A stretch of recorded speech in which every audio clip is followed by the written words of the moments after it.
شهر رمضان الذي أنزل فيه القرآن.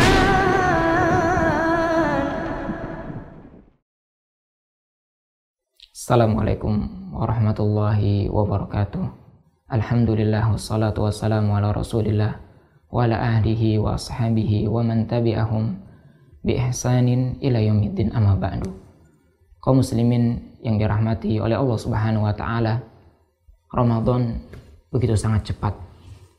Hari demi hari terus berganti. Jam demi jamnya terus berlalu. Detik demi detiknya terus berputar dan bergulir. Sampailah kita di pertengahan dari bulan Ramadan ini. Kaum muslimin yang dirahmati Allah Subhanahu wa taala, ada sebuah pertanyaan yang harus kita tanyakan kepada diri kita. Apakah ibadah dan amalan yang kita kerjakan dari hari pertama, hari kedua, hari ketiga sampai saat ini, apakah Allah Subhanahu wa taala menerimanya atau tidak?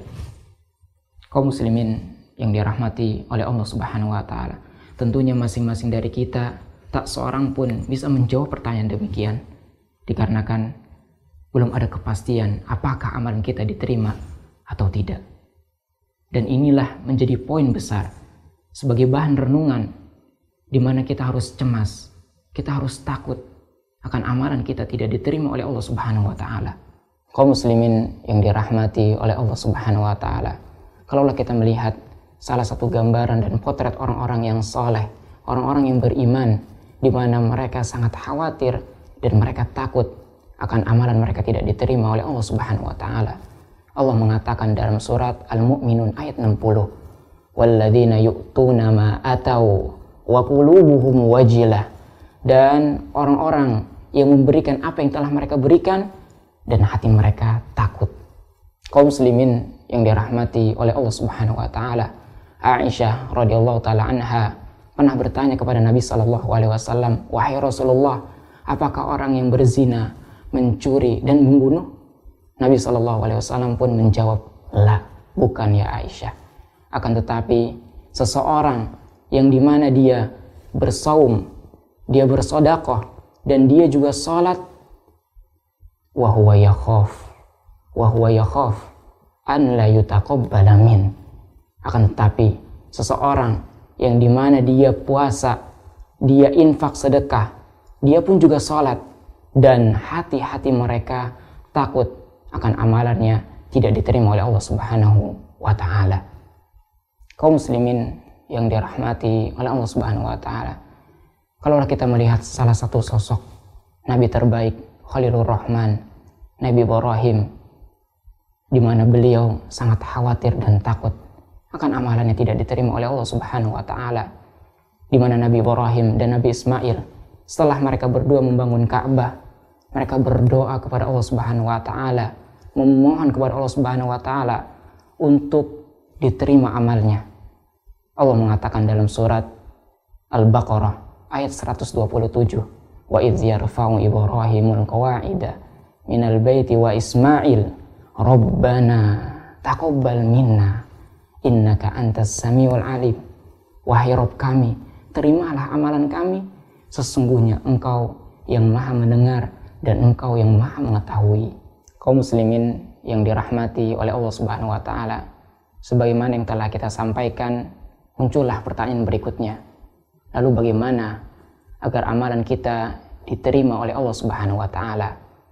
Maka jawabannya adalah mudah. Suatu amal bisa diterima oleh Allah Subhanahu wa taala mengandung dua unsur. Yang pertama adalah ikhlas, dan yang kedua adalah mengikuti sunnah Nabi Shallallahu alaihi wasallam. Dan kedua poin tersebut tidaklah bisa digapai hanya dengan satu cara. Tidak ada opsi kedua, yaitu dengan cara belajar, dan belajar. Oleh karena itu, Nabi kita Nabi Muhammad SAW mengatakan, talibul ilmi faridatun ala kulli muslim, bahwasannya hukum menuntut ilmu agama adalah hukumnya wajib bagi setiap muslim. Dan Nabi SAW juga mengatakan dalam hadis yang lain, sebagaimana hadis yang diriwayatkan oleh Imam Muslim, man salaka tariqan yaltamisu fihi ilman sahalallahu lahu bihi tariqan ilal jannah. Barang siapa yang menempuh suatu jalan dalam rangka menuntut ilmu agama, maka Allah Subhanahu wa taala akan mudahkan jalan yang menuju surga. Kaum muslimin yang dirahmati oleh Allah Subhanahu wa taala, sesungguhnya Allah Subhanahu wa taala tidaklah menerima amalan seorang hamba melainkan hanya orang-orang yang bertakwa. Dan kalau kita melihat definisi apa arti takwa, kita akan mendapati definisi yang dibawakan oleh Thalaq bin Habib, di mana beliau pernah mengatakan, anta'mal bi ta'atillah ala nuri minallah tarju thawaballah, di mana engkau melakukan ketaatan kepada Allah Subhanahu wa taala di atas nur, di atas ilmu dan petunjuk, dan engkau mengharapkan pahala. Wa antajtaniba ma'siyatallah ala nuri minallah takhafa iqabah, dan engkau meninggalkan maksiat di atas cahaya dan petunjuk Allah Subhanahu wa taala, dan engkau takut akan azabnya. Kaum muslimin yang dirahmati oleh Allah Subhanahu wa taala, untuk kesimpulannya adalah, maka hiasilah bulan Ramadan kali ini dengan ilmu, agar amalan yang kita kerjakan di bulan Ramadan ini diterima oleh Allah Subhanahu wa taala, dan kita bisa memaksimalkan hari-hari yang tersisa. Mudah-mudahan Allah Subhanahu wa taala memberikan taufik kepada kita untuk bisa mengisi bulan Ramadan ini dengan ilmu. Wa sallallahu ala nabiyyina Muhammadin wa akhiru da'wana anil hamdulillahi rabbil alamin. Wassalamualaikum warahmatullahi wabarakatuh.